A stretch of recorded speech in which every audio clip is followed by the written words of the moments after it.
Well, tomorrow marks the Jewish holiday of Purim. It is one of the most joyous celebrations on the holy calendar, a time to pay attention to life's blessings. And the Hebrew word Purim means lots or gifts. But what happens when the greatest gift of all, God's word and the Torah, needs some special attention?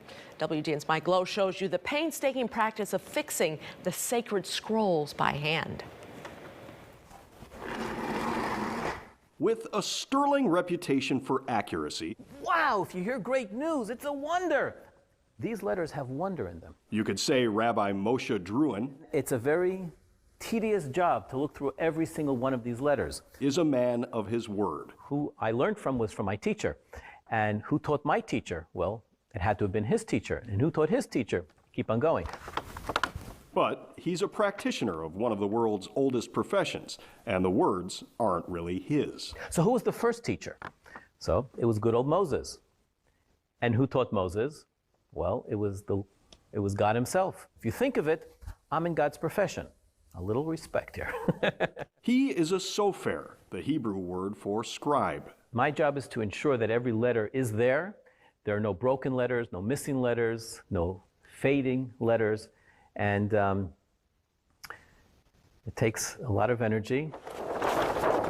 The 57-year-old rabbi from Miami, by way of Israel, is one of only 200 people in the world trained to write the sacred Jewish Torah by hand, and one of only 20 or so who can repair and restore a damaged scroll, making his job one of the rarest in the world. So you don't go and say, hey, you know who I met walking down the street? You don't meet my type walking down the street. It's the very few of us. And that's why he flew from Florida to spend 2 days working virtually around the clock in Highland Park. So it's incredibly rare that a congregation needs 3 Torahs on any one day. But for a special Sabbath service that coincided with a high holiday, that's exactly what they needed. And right now, the weakest link are these little tears and rips here. The problem was some of their scrolls were damaged, and that damage made them invalid. Then you wouldn't be able to use that Torah scroll. So we'd have to kind of take it out of commission. Michael Schwab is the senior rabbi for the 2,800-person congregation,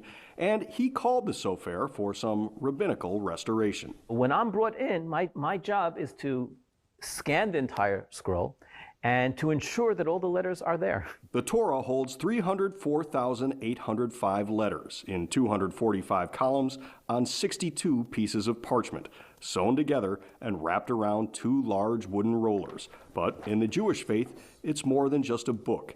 It's a handwritten gift from God, a sacred and living document. When a human being gets sick, we don't say, okay, chuck him out, let's just have another one. Every soul is precious. We do everything in our power to heal. The work is painstaking and pressure-filled, allowing for not a single mistake. Let's just say I wouldn't want to be under that kind of pressure.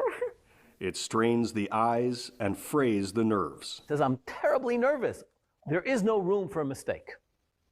And that's why, surely while we're writing this, the focus has to be complete. Working 18-hour days in a perfectly quiet room, he's searching for smudges. He's finding the flaws, and he's fixing them. And repairing them using kosher ink and a special quill pen made from a kosher turkey feather. The feather, the quill, is cut often to the same style and shape of the original, quills that were used back in the day.